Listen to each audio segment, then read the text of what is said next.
Mossberg 500 ZMB. I want to modify my tactical shotgun. Let's paint this rifle. Simple, quick, nothing fancy. First thing, we will disassemble what we do not want to paint. Alright, here's the Mossberg 500 Zombie Edition disassembled. And what I've decided to do is to paint most of the metal parts and leave the plastic ones alone. So next step, I'll tape what I don't want to paint, and I just take I think I'm going to try to use this Brownells Alumahide gray, and that's all I'm going to do. I'm going to wipe it off a little bit and just spray paint.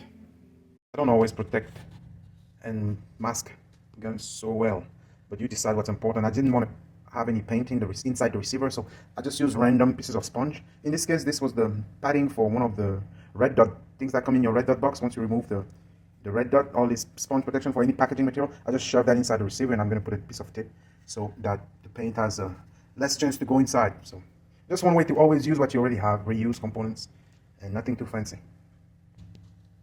Alright, I think I'm ready to spray paint. Nothing perfect. This is not a meticulous job.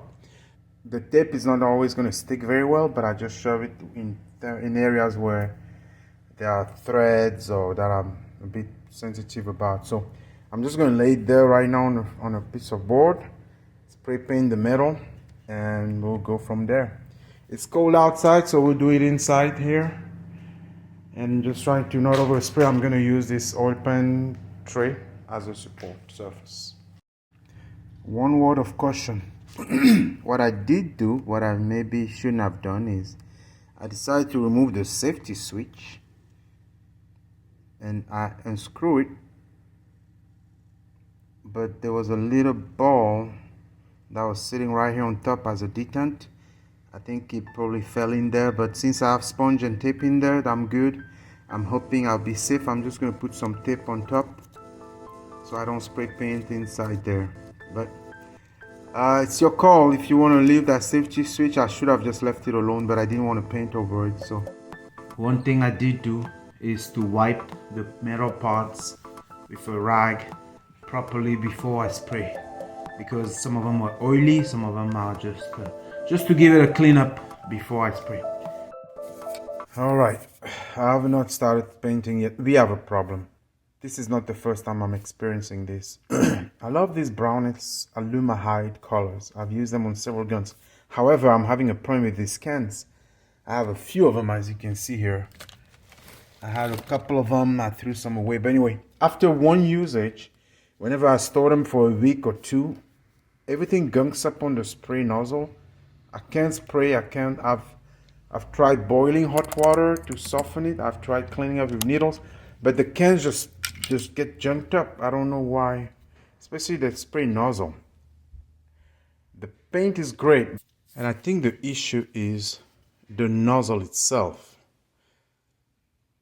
So Brownells, if you see this, maybe you want to look into this. These type of paints, for example, the spray device here, I've had this for, not this particular can, but I never really have a problem with this. If I do, I just clean them up, I rinse them in warm water, and they work just fine.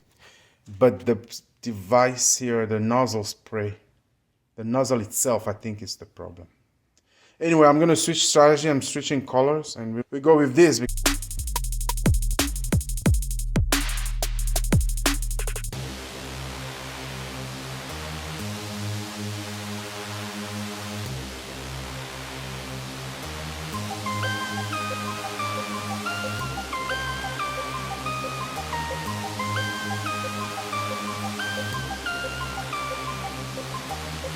I sprayed the first coat loosely. I waited about 10-12 minutes. It's a little cold. It's very cold today, so I'm in the garage. Temperatures are real warm inside, so I waited about 12-13 minutes. I'm about to spray the second coat, and then I'll be done. I'll let it dry after that.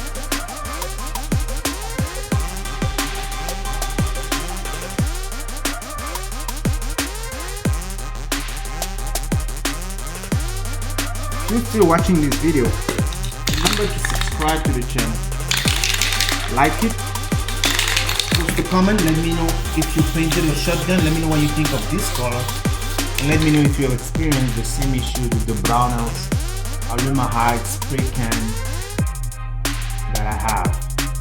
Subscribe. Alright, I think I'm done spraying. I'll leave it there. I'll leave it like that. I'll let it dry another 20 minutes, maybe an hour, and then I will start the reassembly. There it is. The paint has dried.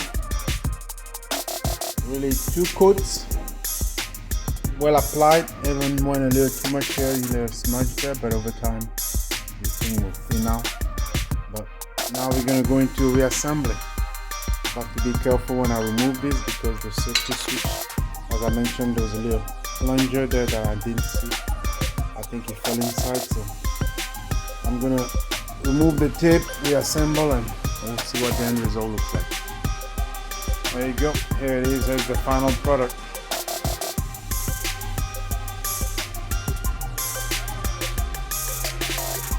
Again, I wanted actually a parkerized gray, but my can wouldn't work, so I just defaulted to a silver can from one of the old paint, caliper paint that I have. It's a little shiny, but that's fine. I just wanted to change the look of the shotgun. So Mossberg 500 Zombie Edition. This is what it looks like at the end. Stay tuned, subscribe. I will have a separate video where I walk around and talk through the shotgun, how I set it up, and what it means to have an affordable but quality tactical combat shotgun.